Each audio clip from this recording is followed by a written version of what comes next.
Nou, ons is in week 2 van Becoming Love series en die reeks waar ons praat oor om die liefde van die Here te word. Wat ons verlede week vir mekaar gesê het is dat daar's 'n verskil om net liefde te wys vir iemand of liefdevol op te tree of om te preek oor liefde en om 'n voorbeeld van liefde of 'n uitstraling van liefde te wees teenoor om God se liefde op aarde te word, te beliggaam. En ons kyk so 'n bietjie na die boek van 1 en 2 Korintiërs as 'n voorbeeld van hoe 'n kerkleier gekom het en met 'n gewone gemeente gewerk het om tot volwassenheid te groei in die liefde van die Vader. Nou, ons het so vinnig verlede week gesels rondom hierdie Korintiese kerk, en as ons nou vir mekaar vandag eerlik kan sê, is die Korintiese kerk of die Korintiërs was die droomkerk. Van die buitekant af het hulle gelyk asof hulle eintlik een van die elite kerke is, op ten minste op die top 1 of 2 van die droomkerke van daai tyd. Ek meen, Paulus sê, hulle is verryk op elke manier moontlik. Hulle het al die kennis, al die wysheid. Hy sê, die Here se genade het julle so verryk dat julle alle geestelike gawes het in die gemeente. Hy sê, die Here het ook vir julle die gawe gegee om standvastig te bly in julle geloof ten spyte van vervolging, ten spyte van die krisis van die dag. Hy sê, julle het ook die gawe ontvang om in eenheid met Christus te leef. Ek meen, hierdie kerk het alles gehad. Dis nie asof hulle 'n tekort aan genade en liefde van die Here ontvang het nie. Hulle het alles ontvang. Tog is daar 'n dametjie in die gemeente met die naam van Phoebe, en haar huishouding skryf toe vir Paulus 'n brief, en sy sê, is 'n wonderlike gemeente, maar Paulus, hier's 'n paar goed wat ek dink nie heeltemal in plek is nie. 'n paar goed waaroor ek bekommerd is. Die eerste ding waaroor sy bekommerd was, en sy skryf vir Paulus, is dat die gemeente in 2 geskeur het. Aan hierdie kant van die blokke sit die wat vir Apollos volg, aan die kant sit die wat vir Paulus volg. En hierdie wat in die middel is besig om uit te figure wie volg hulle. So, as Paulus preek, dan is hierdie kant vol, as Apollos preek, is hierdie kant vol. En so bietjie in die middel daarom. En sy sê, hierdie ding moet uitgesort word. En ek het verlede week net 'n grap gemaak, maar is regtig so, dis hoekom ons nie vir julle die preekrooster gee hierson nie. Nee, dis 'n grap hoor. Die beginsel is, sy skryf oor 'n paar goed, sy sê, hier's onderlinge bekleierery in die gemeente. Die een is jaloers op daai een, en hierdie een beskinder die ander een, en hierdie klomp beklei en daai klomp beklei. Sy sê, daar's mense wat so erg beklei dat hulle van hierdie goed hof toegevat het oor die kleinste goedjies en mekaar nou in die hof gaan vind rondom hierdie verskille. En sy sê, daar's 'n ander ding wat haar bietjie pla, en Paulus vertel die storie in 1 Korintiërs 5, sy sê, daar's 'n broer in die gemeente wat 'n buiteegtelike verhouding met sy stiefma het, sy pa se nuwe vrou, en dit lyk asof die ouderlinge dit goedgekeur het. Dis 'n lekker kerk, né? Sy sê, hier's moeilikheid, Paulus, en Paulus kom en hy begin die brief. Hy verduidelik eers vir hulle, onthou, julle is die heiliges van God, julle is die uitverkorenes, julle het sy genade ontvang, maar hier in hoofstuk 3 raak Paulus 'n bietjie vieserig en 'n bietjie sarkasties. As hy vir hulle sê, my liewe broers en susters, ek wou na julle toe gekom het, en met julle gepraat het soos geestelike mense, maar nou moet ek kom en ek praat met julle soos wêreldse mense, want julle is nog kindertjies in die Here. En die Engels praat van mere infants in Christ. Dis nogal 'n belediging. As iemand nou, as die pastoor hier kom en sê, ek gaan nou vanoggend met julle soos wêreldse mense praat, want julle is nog soos babietjies. Hy sê vir hulle, ek wou so graag vir julle vaste kos gebring het. Ek wou Weet-Bix aangebied het vir 'n paar steaks en 'n paar, jy weet, ten minste 'n bietjie noedels of al daai goed wat omtrent niks in het nie. Maar nou kom ek en ek moet vir julle melk gee, geestelike melk. En dan sit hierdie ongelooflike storie waar Paulus hierdie gemeente vat in hierdie 2 boeke na die plek van volwassenheid. En aan die einde van hoofstuk 13 van die 2de boek van Korintiërs, aan eindig hy sê, mag die liefde van God ons Vader en die genade van Jesus Christus en die gemeenskap van sy Heilige Gees met julle wees. Hy beskryf die lewe van 'n volwassene in die Gees. Dis 'n lewe wat deurdrenk is, gevul is met die Vader se liefde. Dis 'n lewe wat leef vanuit die genade van Jesus en is iemand wat leef in die konstante eenheid en intimiteit en kontak met die Heilige Gees. Maar om hier uit te gekom het, was iets van 'n, dit was bietjie van 'n pad wat Paulus met hierdie klomp babetjies moet stap. En wat so mooi is van Paulus se benadering, is sy antwoord, sy oplossing vir om onvolwasse in die Gees te wees, is baie eenvoudig. Dis groei in die liefde van God. Dis asof hy sê op 'n stadium dat geestelike volwassenheid word gemeet aan die grootheid van God se liefde in jou lewe en deur jou lewe. Verlede week het ons gesels, die liefde is geduldig. Die liefde gee om. Hoe weet jy dat iemand tot geestelike volwassenheid gekom het? Dis die grootheid van God se liefde in so 'n persoon. Dis die ongeduldige wat nou geduldig geword het, nie omdat hulle op hulle tande kners nie, maar omdat die hele hulle harte en hulle gedagtes kon verander het met sy liefde. En ek het nou verlede week my ou storieetjie van die tollek vertel en klomp van ons het, julle het vir my kom vertel van julle ongeduld, so baie dankie. Ek voel ons is nou saam in hierdie bootjie en ons gaan uitfigure hoe om geduldig te word. Amen. Want dit is wat liefde doen in 'n mens se lewe. En Paulus se antwoord hoe om die liefde van Christus te word is baie eenvoudig. 2 Korintiërs 6 vers 18 sê hy.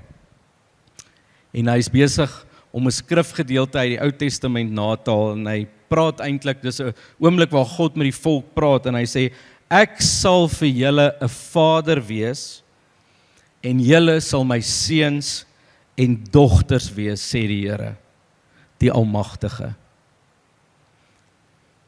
Ek sal vir julle 'n vader wees, sê die Here.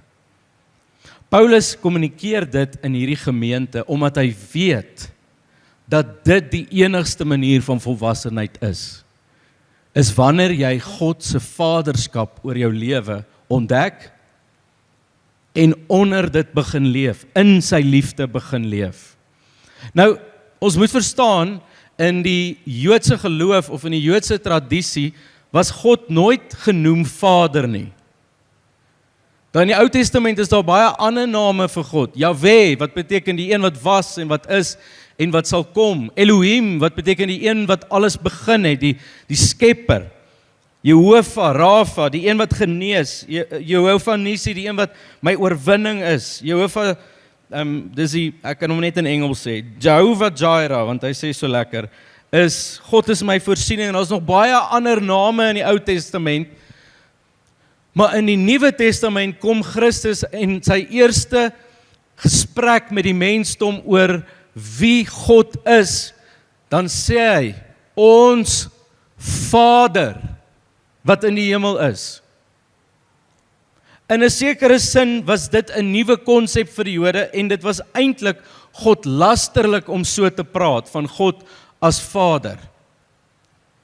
Sien, die woord Vader hier in die Grieks is nie eintlik 'n vreeslike hogere term nie.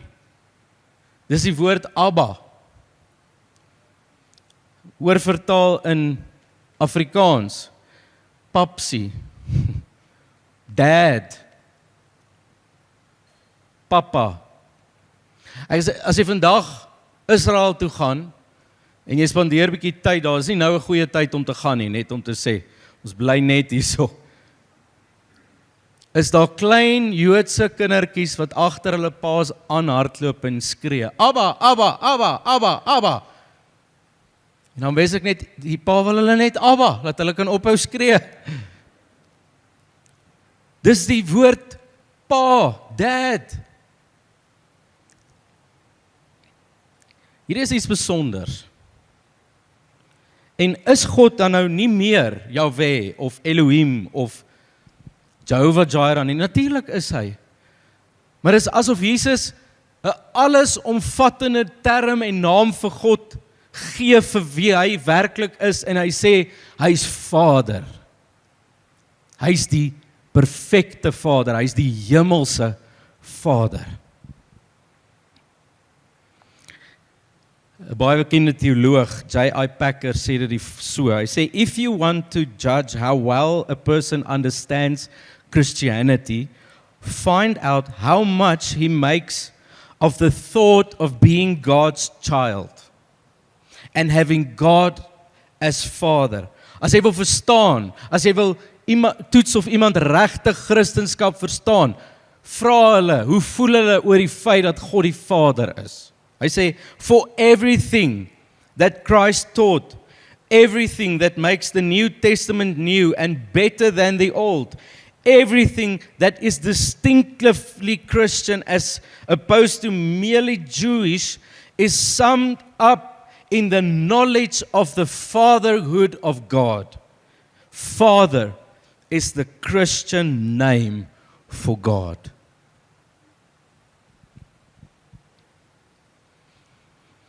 Hierdie is die grootste openbaring. Dat die werk wat Christus aan die kruis en die opstanding gedoen het dit vir my en jou moontlik gemaak om deel te wees van God se gesin, om hom Abba te noem, om Jesus jou broer te noem. Wat so eintlik asemrowend is van dit is dat God het ons nie net oorgelaat aan ons aardse definisie van vaderskap nie. Ons almal het paas. En jy het 'n sekere verwysing van wat dit is om 'n dad te hê of te wees. Wat is pa? Jy sien, God die Vader het jou nie oorgelaat aan net daai definisie nie, want hy is die perfekte Vader. Maak nie saak hoe goeie man jou pa was nie. Hy is alles wat jy nodig het. Hy is alles wat jy soek in 'n pa. As jy ooit enige iets positiefs of 'n blessing beleef het van jou aardse pa, moet jy weet dat dit net 'n weerspieëling is van jou hemelse pa wat jou liefhet en wat jou ken nog voor die grondlegging van die aarde. Hy is jou pa. Hy het ons nie gelos om net te dink wat is pa nie. Hy het dit kom wys in sy verhouding met sy seun Jesus. Een van die mooiste oomblikke tussen God die Vader en sy seun Jesus is by sy doop. Ek lees vir jou. Matteus 3 vers 16 sê, nadat Jesus gedoop is, het hy dadelik uit die water opgestaan. Met eens het die hemele vir hom oopgegaan en hy die Gees van God soos 'n duif op hom sien neerdal. En met eens het 'n stem uit die hemel gesê, dit is my geliefde seun in wie ek 'n welbehae het. Hierdie een klein sinnetjie in die Nuwe Testament het een van die grootste implikasies op my en jou lewe. God die Vader roep uit oor Jesus en hy sê, jy is my geliefde seun. Hy sê nie net, jy is my seun nie. Daar's 'n woord wat voor seunskap kom. Jy is my geliefde. En jy is my seun. Die grootste ontdekking in Christendom is die feit dat jy weet, dat God jou liefhet, dat jy sy geliefde is, en jy is sy seun of sy dogter. Die woord beloved beskryf die verhouding wat ons met die Here het. You are his beloved. Hy verklaar dit oor sy eie seun hier, en hoekom is dit so belangrik? Want voordat Jesus nog enige wonderwerke, of een preek, of een mooi verhaal vertel het, nog voor hy enigiets gedoen het, het die Vader reeds uitgespreek, jy is my geliefde, jy is my seun. En dis vanuit hierdie liefde en die identiteit van sy seunskap, dat hy begin het om wonderwerke te doen, duiwels uit te dryf, dooies op te wek, genesing te bring vir die wat siek is, uit die oortuiging dat hy God se geliefde is en dat hy God se seun is. Dit maak nou meer sin hoekom die vyand direk na hierdie oomblik Jesus versoek het. Die woord sê, net nadat die Vader hierdie uitgespreek het oor hom, lei die Heilige Gees hom in die wildernis, in die woestyn in, om deur die vyand versoek te word. Die vyand se versoeking gaan as volg. Hy sien, Jesus het vir 40 dae gevas, hy's moeg, sy liggaam, hy's honger, en hy sê die volgende, as jy die seun van God is, sal jy hierdie klippe in brood verander. Sien, die vyand los een verskriklike belangrike woord uit.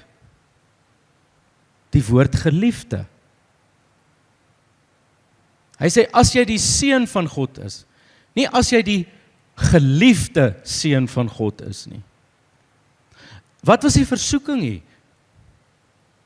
Die vyand het nie 'n probleem gehad dat Jesus God se seun was nie, hy wou net nie gehad het, Jesus moet weet hy is die geliefde seun van God nie. Hy wou kyk of hy net Jesus kon laat twyfel in die Vader se liefde. Jesus op daai stadium weet waar hy in sy lewe op pad is. Hy gaan sy lewe aflê. Dis die Vader se wil, hy weet hy gaan sterf. En die vyand kom sommer aan die heel begin en hy toets dit en hy laat hom twyfel, maar as dit gaan gebeur, is jy doodseker dat hy jou lief het. Selfs met Adam en Eva gedoen. Hy het net twyfel by Adam en Eva gesaai rondom God se karakter. En hier doen hy dit weer met Jesus. Jy sien, wat sou gebeur as Jesus getwyfel het dat die Vader hom werklik lief het?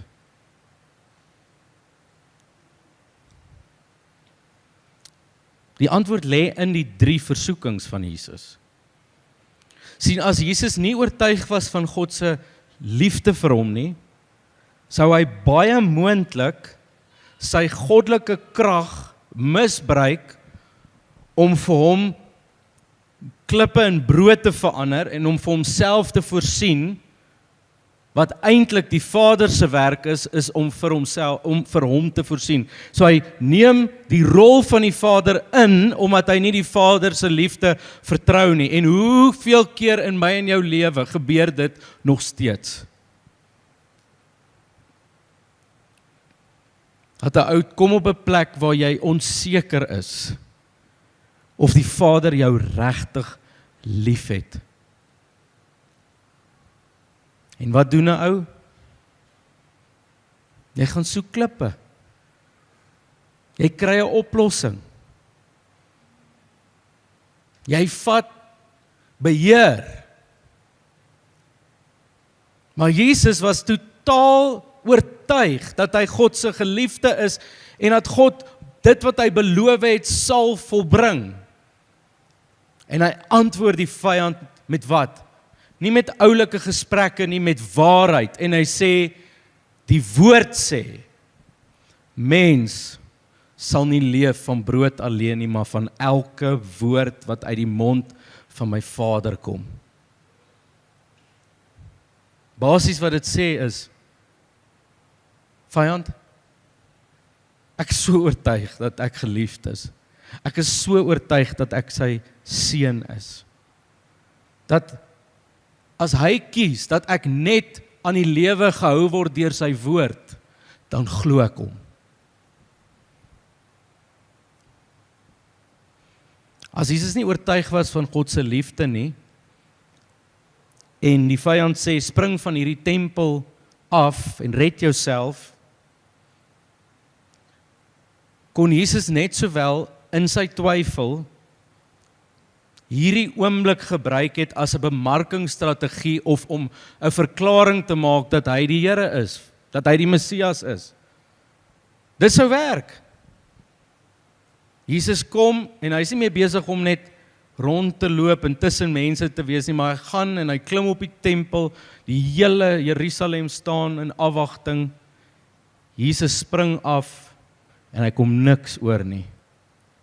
En almal buig voor hom.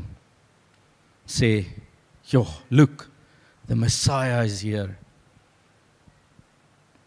Jesus weet en hy glo die Vader as hy sê dat om verhoog te word, moet jy verneder word en jouself buig. Jy moet deur 'n stuk swaar kry gaan. En dan sal die Here jou verhoog op sy tyd en op sy manier. Hoeveel keer in ons lewe, in my en jou lewe, is daar sulke oomblikke waar jy die behoefte en die begeerte het om vir almal te wys, ek's daar. Jy is besig om een of ander toertjie te beplan, want dis wat die vyand wou gehad het, doen 'n toertjie, dan sal die mense glo. Jy beplan 'n toertjie om vir almal te wys dat jy eintlik nie so sleg is soos wat almal dink nie. Maar dink net vir 'n oomblik, as jy sou weet hoe lief die Vader jou het, as jy sou weet dat hy jou 'n seun en 'n dogter noem, hoef jy nooit self beheer te vat oor iets soos 'n goeie naam of roem. Die vyand sê in die laaste een, dan sê hy, kom kniel voor my sodat jy die nasies kan beerwe. Met ander woorde, hy sê vir Jesus, hier's 'n shortcut om te doen waarvoor jy gestuur is om te doen. Gebruik hierdie kort pad. As Jesus sou twyfel in die Vader se liefde, sou hy baie moontlik 'n kort pad wou kies. En ons sien dit tot net voor die kruis. Dat Jesus se menslikheid vroeg met die feit dat hy 'n prys gaan betaal en hy sê, Vader, as daar enigstens 'n moontlikheid is, kan ons hierdie beker verby my laat gaan. Met ander woorde, kan ons 'n kort pad kry. En dan sê hy die ongelooflikste, belangrikste woorde. Hy sê, nie my wil nie, maar u wil. Sien, dink vir 'n oomblik, hoe sou jou lewe anders lyk as jy regtig oortuig was dat jy die geliefde van God is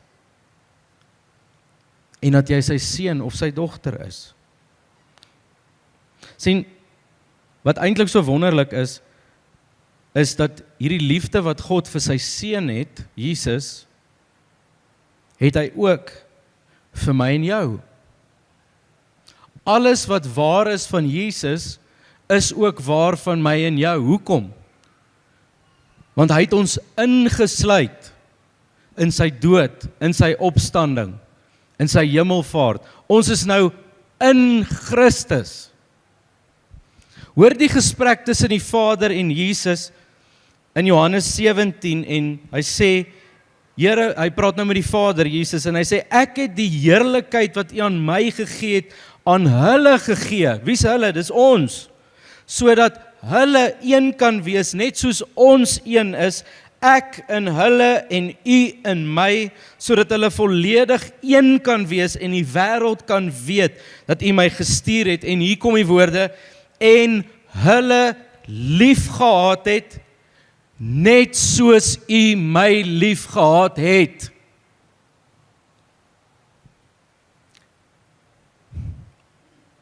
My liewe boetie en sussie, oom, tannie, God die Vader het nie 'n ander afgewaterde, flou liefde vir my en jou nie. Dieselfde kwaliteit liefde as wat die Vader vir sy seun het, het hy vir my.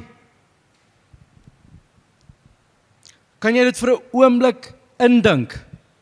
Ek weet nie om dit anders te sê nie. Dis die grootste geskenk en voorreg wat jy ooit in jou hele lewe sal beleef. Hy is lief vir jou soos wat hy vir Jesus lief is. Hoekom? Want jy's in Christus. Jy deel, jy is 'n beneficiary van die Here se liefde vir sy seun. Jy skoor uit hierdie deel uit, die heeltyd.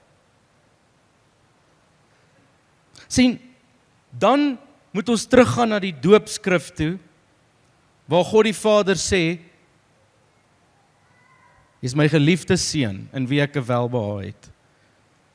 Jesus bid Johannes 17, Here, mag hulle in my wees, en U in my, en mag ek in U wees, mag hulle een wees, mag hulle deel in hierdie liefde wat U vir my het. As dit dan die waarheid is, dan moet jy jou eie naam daar gaan insit.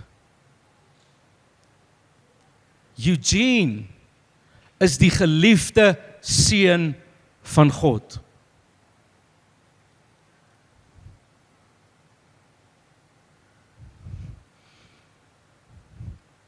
Persoonlik.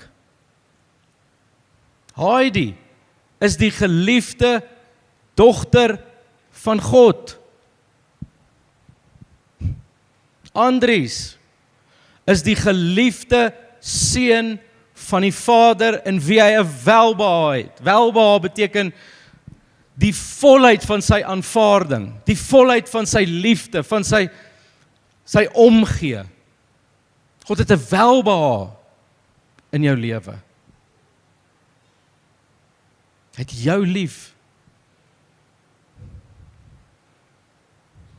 Julle lyk nie opgewonde daaroor nie, maar ek weet in jou hart is jy, amen. Ek weet nie eintlik om dit anders te sê nie, maar hierdie is waarheid.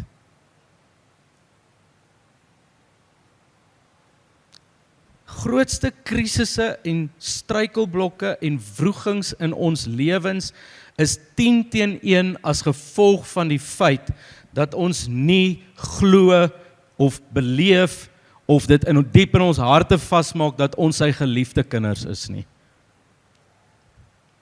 Is lekker om dit te hoor by die kerk en te lees en jy voel warm, maar is dit die oortuiging en die rigting van jou lewe? Of tree jy nog op soos 'n weeskind wat darm dit net gemaak het in die Vader se huis, maar jy leef in die buitekwartiere en jy's besig om jou plek in te werk?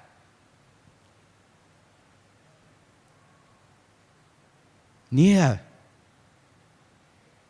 Jesus is sy geliefde, daarom is ek sy geliefde, want ek is in Christus.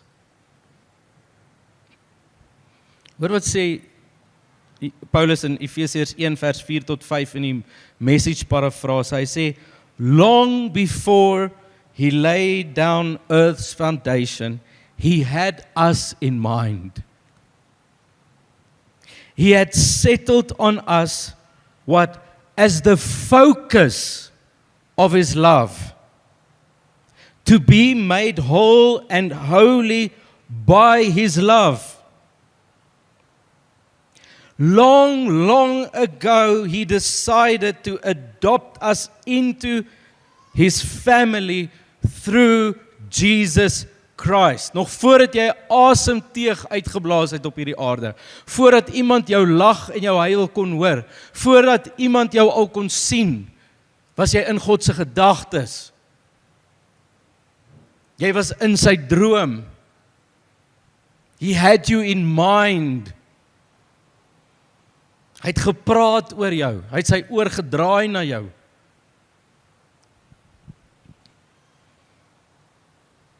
Sien, Jesus is eintlik so spesiaal. Hy het gehoor by die doop dat hy die geliefde seun is.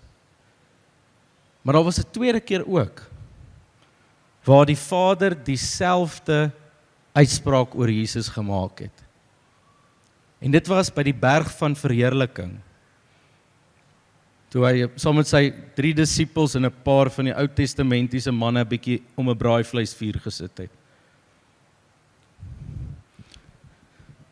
2 van die manne, wie was daar saam met Jesus? Moses en dink dit was Elia, een van daai manne. Ek kan myself nie mooi onthou nie. Gaan lees maar julle Bybels, hoor. Ek weet nie altyd die goeie, onthou nie altyd so mooi nie. Hulle daar saam met 'n paar disippels. Wat gebeur is in daai oomblik, en as jy nou die kronologie gaan navors, dan gaan jy sien, dit was in daai oomblik waar die owerhede en die hoëpriesters begin bymekaar kom het oor om Christus gevange te neem en sy lewe te beëindig en hom van die aardbol af te kry. Dit was in daai moments toe dit begin gebeur het. Toe hulle hom begin soek het en Jesus begin vlug het. In daai oomblik kyk die Vader weer na Christus. Hy sien vir Moses en hy sien vir Elia en hy sê, hierdie seun van my, hierdie seun, hy's my geliefde, in wie ek 'n welbehae het. Wat hy besig is om te doen, hy kyk na Moses en hy sê, die wet kon nie die liefde van God kommunikeer op hierdie aarde nie. Elia, die profete kon nie God se liefde openbaar op hierdie aarde nie, maar my seun, hy gaan in hierdie oomblikke die volheid van my liefde openbaar aan die wêreld as hy aan 'n kruis hang en hy weer opstaan uit die graf uit. En die Vader sê weer, jy is my geliefde. In elke deel van Christus se lewe is daar die stem van die Vader wat hom herinner en wat hom rustig maak as hy hoor, ek is die geliefde, die seun.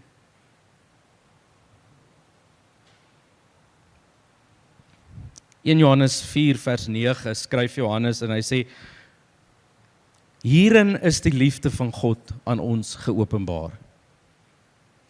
As jy gewonder het, hoe het God die Vader Abba sy liefde aan ons openbaar? Dat God sy unieke seun na die wêreld gestuur het, sodat ons deur hom kan leef. Hierin bestaan die liefde, nie dat ons God lief gehad het nie, maar dat hy ons eerste lief gehad het en sy seun gestuur het as versoening vir ons sondes. As jy wil weet hoe die Vader se liefde werk, dis hoe dit werk. Hy het jou nie lief omdat jy hom eerste lief gehad het nie. En hoeveel van ons in ons daaglikse wandel met die Here leef nog met die oortuiging dat tot die mate wat ek God lief het, sal hy my lief hê. Dis 'n verwronge beeld van die Vader se liefde. Want die Vader, sê Romeine 5, het jou lief gehad terwyl jy nog 'n sondaar was, terwyl jy nog vyhandig teenoor God was, het hy jou reeds lief gehad.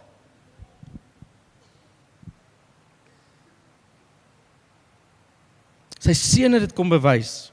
En dan sê Johannes, maar kom ons maak dit prakties. Hy sê, geliefdes, as God ons so lief gehad het, behoort ons mekaar ook so lief te hê. Wag. Ons verstaan nou dat die kwaliteit van die Vader se liefde wat hy vir Jesus het, het hy vir ons. Maar ek meen die tipe liefde wat ons vir mekaar het, is so 'n bietjie van 'n flou ou ros teen daai.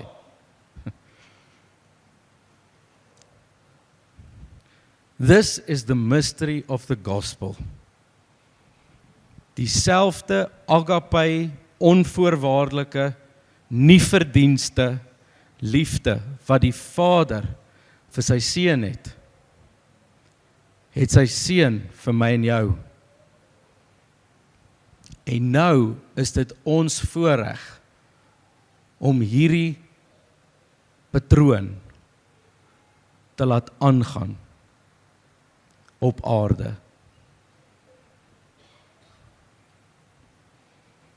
Hoor wat sê hy in die einde, hy sê geliefdes, as ons dan so lief gehê word deur die Vader en deur Jesus, moet ons mekaar so lief hê.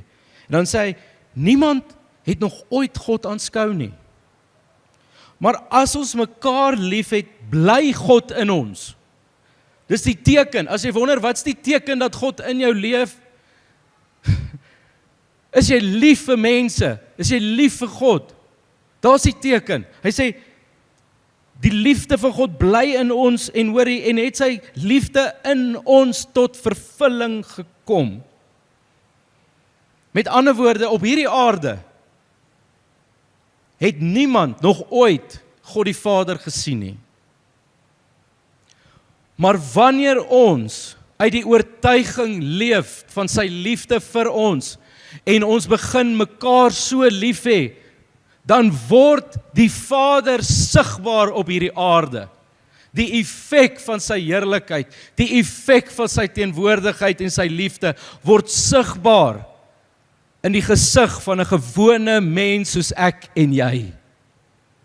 Die naaste wat jy op aarde sal kom aan die uitdrukking, die volheid van wie God is, die teenwoordigheid van God, is as ons mekaar lief het soos wat hy ons eerste lief gehad het. Sy wonder, hoekom beleef ek nie die teenwoordigheid van God nie? Laat toe dat iemand jou lief het, soos die Vader jou lief het, en wees jy dit vir iemand anders, dan beleef jy God se teenwoordigheid, God se gesig op aarde. Wow. Ek wil vra dat die worship span vorentoe kom. Want ek dink soms hierdie ding van ek is sy geliefde, ek is sy seun, is vir ons 'n moeilike ding om regtig die volheid daarvan te waardeer en te snap. Want menslike liefde werk nie so nie. Aardse liefde werk nie so nie. Aardse liefde word verdien. Aardse liefde is soms 'n meganisme om iemand te manipuleer of te beheer. Aardse liefde is onvolmaak. En wat ons eintlik dan vir mekaar moet sê is, en hier so lekker bak,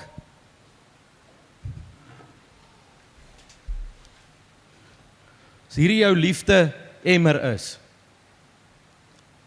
dan sê ons, in jou emmer is daar soveel verwronge, vals, aardse liefde, dat dit soms vir jou moeilik is om hierdie liefde, die agape liefde van die Vader te beleef. En die enigste manier hoe jy sy volheid kan beleef, en die liefde wat hy vir jou het, is om die aardse liefde neer te lê by die kruis. Die gebrokenheid van liefde, om dit neer te lê.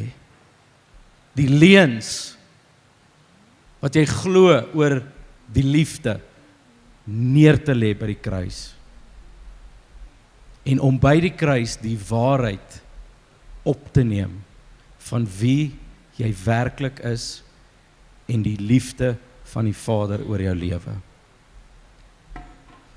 Julle sal sien hier aan my linkerkant en regterhand is 2 tafels uitgesit met 'n klein kaartjie.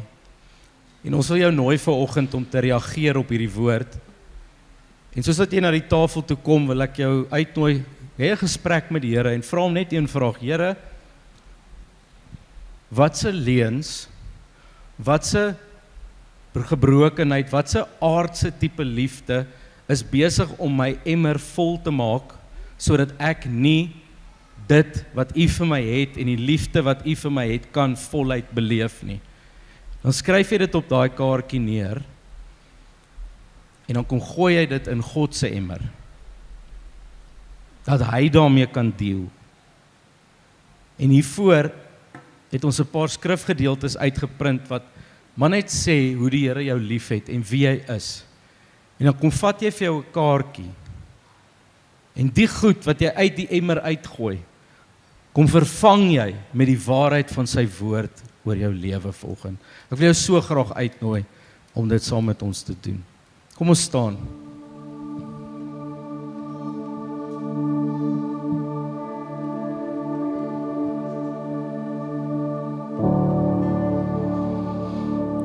Vader, vandag is ons so oorweldig en herinner aan hierdie waarheid, dat ons U geliefdes is. Heilige Gees, ek kom vra dat U in elkeen van ons harte in hierdie moment, Here, sal vir ons wys wat die verwronge beelde van liefde en die aardse tipes liefde, dat U dit vir ons sal kom wys, dat ons dit kan kom neerlê, die leuns kom neerlê vanoggend by die kruis. En Heilige Gees, sal U vanoggend waarheid kom spreek oor ons lewens.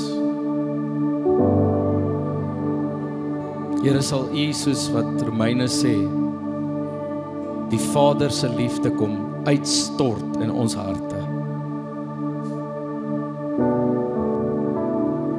Dankie, Here. Amen. Ek wil jou nooi, soos dat ons gaan aanbid, om na een van hierdie tafels toe te kom. Jy is so welkom.